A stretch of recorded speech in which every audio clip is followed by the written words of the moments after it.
मेरे प्यारे दोस्तों, कैसे हो आप? उम्मीद है हम सब अच्छे होंगे और आपकी पढ़ाई भी एकदम बेहतरीन और बिंदास चल रही होगी। तो स्वागत है आज के इस नए वीडियो में। तो आज का वीडियो एकदम खास होने वाला है। इस वीडियो को आप छोड़ के मत जाना, क्योंकि इसमें आपके पूरे के पूरे 10 नंबर फ्री के तैयार होने वाले हैं। क्योंकि आज हिंदी का जो आपका पहला पेपर होता है उसके बारे में हम बताएंगे। उसमें साहित्यिक परिचय आपके जो होते हैं, 2 साहित्यिक परिचय पूछे जाते हैं। पहला लेखक का, दूसरा कवि का पूछा जाता है। ठीक है। और मात्र हम बताएंगे भैया मात्र 4 जो है साहित्यिक परिचय बताएंगे। और ये भी बताएंगे भैया कॉपी लिखने का सही तरीका क्या है, ये भी हम इसमें बता देंगे। और 10 नंबर बस आपको पक्के हो जाएंगे। बस आपको 4 जीवन परिचय याद करने हैं और कॉपी कैसे लिखनी है जैसे हम बता रहे हैं वैसे कॉपी लिखो, आपको एक भी नंबर नहीं कटेगा। ठीक है। और कौन कौन से जीवन परिचय बताने वाले हैं जो हर साल, तो भैया हर साल पूछे जाते हैं, ऐसे जीवन परिचय आपको बताएंगे। देखिए भैया, 2 हम लेखक के बताएंगे और 2 जो है वो हम 2 कवि के बताएंगे। तो इतना ध्यान रखना, आपके जो जीवन परिचय हैं भैया पूछे जाते हैं। 6 जीवन परिचय दिए होते हैं, उसमें से 2 करने होते हैं। ठीक है। 3 कवि के और 3 लेखक के जीवन परिचय होते हैं, उसमें से 1 कवि का और 1 लेखक का करना होता है। ठीक है। तो वीडियो में आगे बढ़ने से पहले थोड़ी सी रिक्वेस्ट है, ज़रूर भैया अगर चैनल पे हैं नए हैं तो सब्सक्राइब कर लें, और जो है सब्सक्राइब कर लिया है तो एक प्यारा सा कमेंट कर दें और लाइक तो वीडियो को ज़रूर कर दें। तो बढ़ते हैं वीडियो के आगे। तो भैया पहला जो जीवन परिचय है एकदम मोस्ट इम्पोर्टेंट है, और इसकी बात करें भैया 2018 से 2025 तक बिना रुके भैया एकदम तय है भैया। एक आध सेट में भले ही छूट जाए गलती से, ठीक है, गलती से भले ही छूट जाए, लेकिन आता है भैया, इतना ध्यान रखना। और जो जीवन परिचय लिखने की बात आती है वो आपका आता है, साहित्यिक परिचय लिखने की बात बताएं तो जो होता है 80 शब्दों में, शब्द सीमा कितनी होती है, 80 शब्दों में साहित्यिक परिचय लिखा जाता है। ठीक है। तो जीवन परिचय का काम भैया आपका संक्षिप्त परिचय कर देता है। तो संक्षिप्त परिचय कैसे लिखना है वो बता रहे हैं आपको।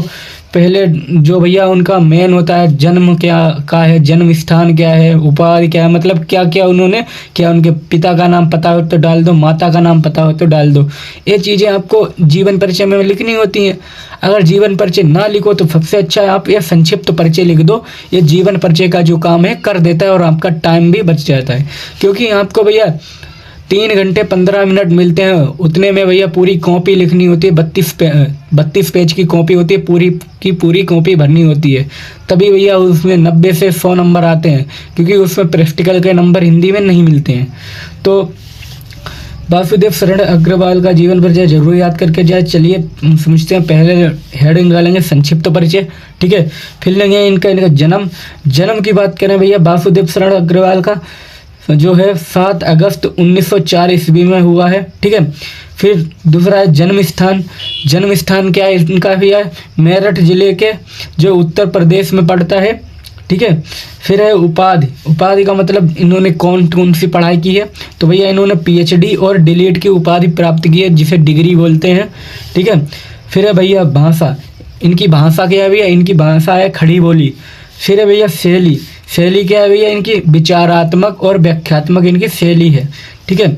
फिर देखते हैं भैया इनकी मृत्यु क्या है भैया, 27 जुलाई 1967 ईस्वी में इनका क्या हो गया, स्वर्गवास हो गया। तो आपको बस संक्षिप्त परिचय में इतना लिख देना है, जीवन परिचय का काम कर देगा। आपको पूरे के पूरे 5 नंबर मिल जाएंगे। ठीक है। इतना ध्यान रखिएगा। तो भैया अब बढ़ते हैं साहित्यिक परिचय क्या है भैया हम अपना।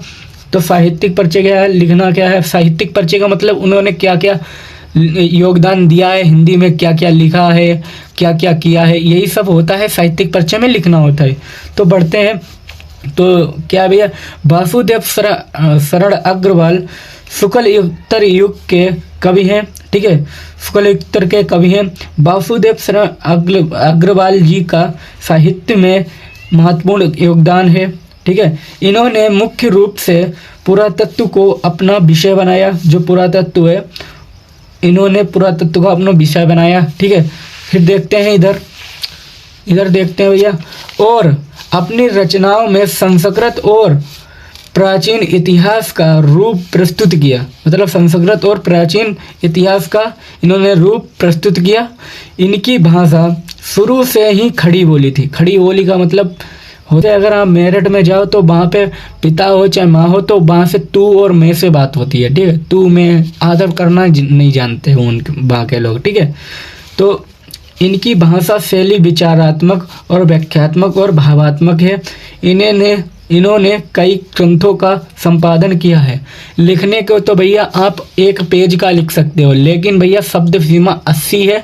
तो भैया आप सबसे अच्छा, मैं तो आपको एडवाइस दूंगा 80 शब्दों में लिखिए अच्छी तरह से, क्योंकि 80 शब्द हो जाते हैं लगभग में, आप गिन लीजिएगा 80 शब्द तो आपके हो ही गए होंगे, ठीक है।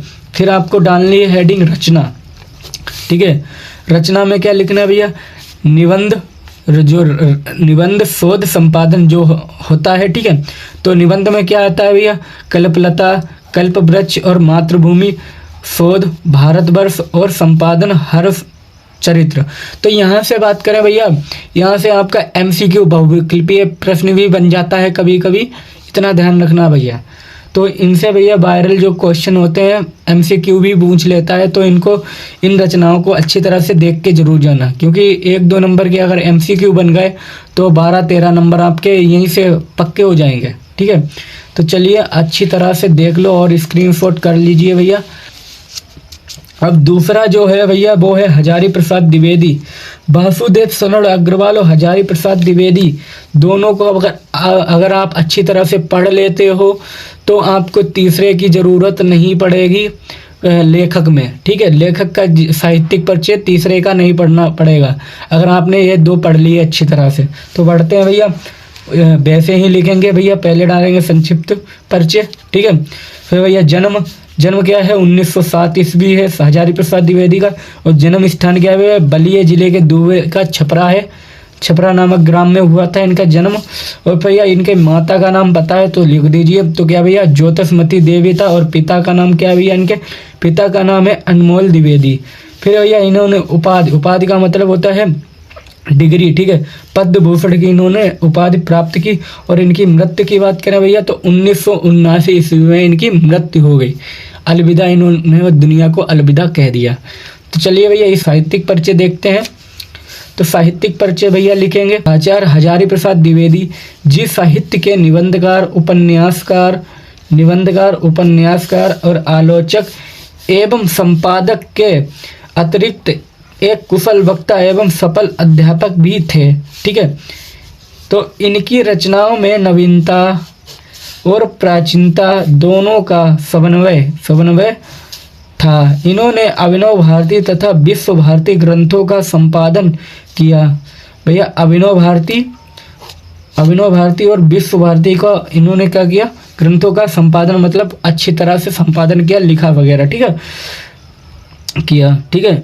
फिर क्या लिखेंगे, आधुनिक युग मतलब मॉडर्न जमाने में आधुनिक योग्य गद्यकारों में द्विवेदी जी का महत्वपूर्ण स्थान रहा।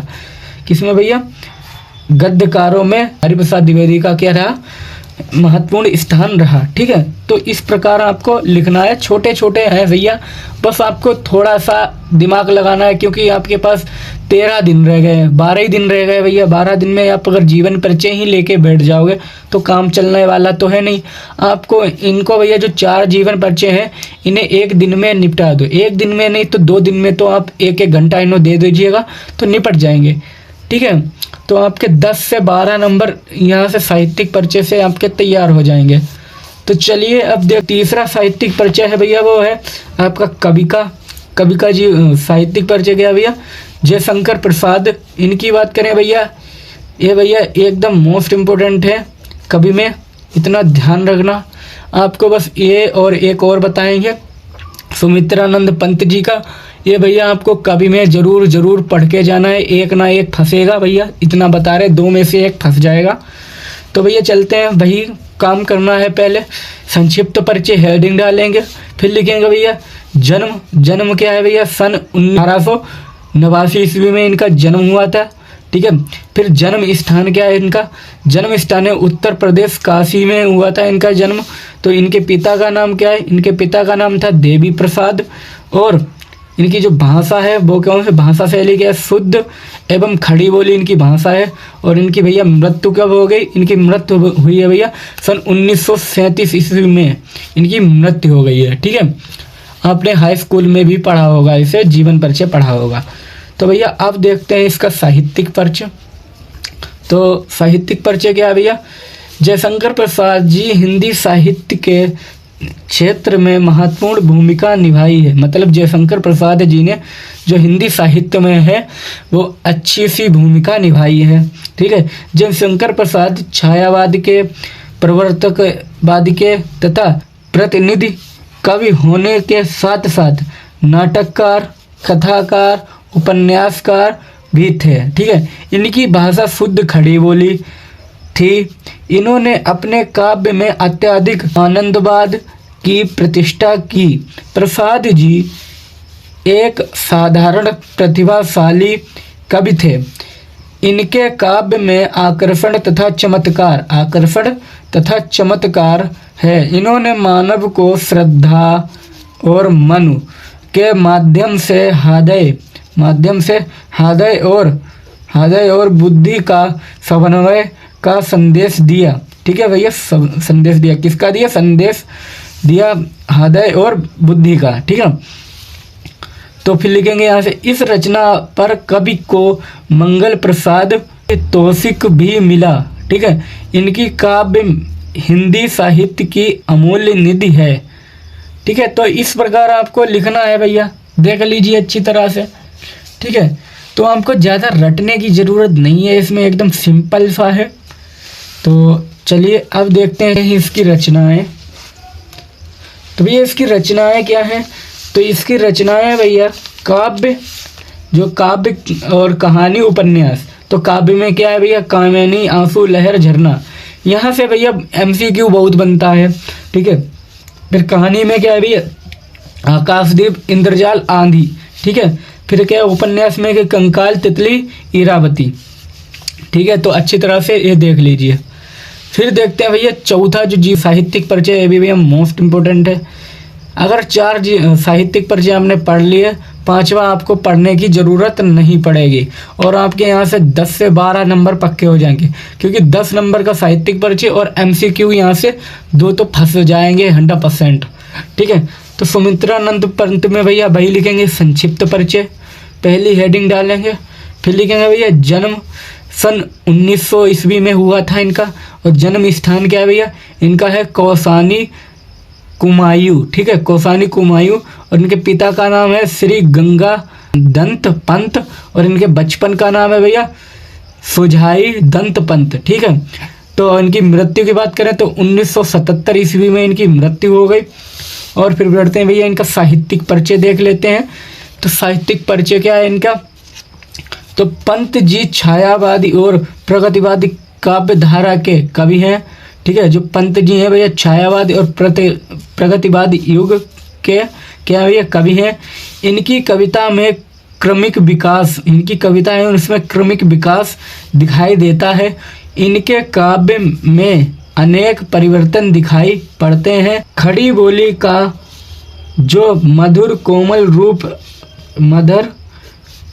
रूप इनकी कृतियों में मिलता है। मतलब इनकी कृतियों में जो है वो मधुर कोमल रूप मिलता है। ठीक है, इनकी रचनाओं के लिए इन्हें साहित्य अकादमी पुरस्कार, जो इनकी रचनाएं हैं इनके ऊपर इन्हें क्या मिले भैया, साहित्य अकादमी पुरस्कार और पद्म भूषण से सम्मानित किए गए भैया। पद्म भूषण से क्या किया है, सम्मानित किए गए।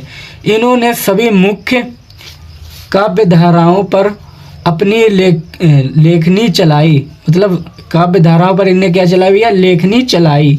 और इन सभी काव्य धाराओं पर अनेक द्वारा रचित कृतियां हिंदी काव्य की अमर निधियां सिद्ध हुई। ठीक है, तो इतनी चीज़ आपको लिखनी है, एकदम सिंपल सी है। ठीक है, अब देखते हैं इनकी रचनाएं क्या भैया। इनकी रचनाएं भैया बाणी, गुंजन, पल्लव और क्या भैया पुगांत, रानी हार। तो इस प्रकार इनकी रचनाएं हैं। तो देख लीजिए अच्छी तरह से। तो देख लिया भैया। तो देख लीजिए भैया, 4 आपको साहित्यिक पर्चे पढ़ने हैं और ये 4 में से 5वां आपको साहित्यिक पर्चे कोई सा भी नहीं पढ़ना है। इनमें से भैया आपके जरूर 2 साहित्यिक पर्चे 6 में से जरूर फंस जाएंगे। इतने हम 100% नहीं 200% गारंटी ले सकते हैं। तो कैसा लगा वीडियो आपको कमेंट में ज़रूर बताएं। नए हैं तो चैनल पर सब्सक्राइब जरूर कर लें और बेल आइकन को भी दबा दें, क्योंकि ऐसे ही वीडियो अब 13-14 दिन आते रहेंगे। तो जय हिंद, जय भारत।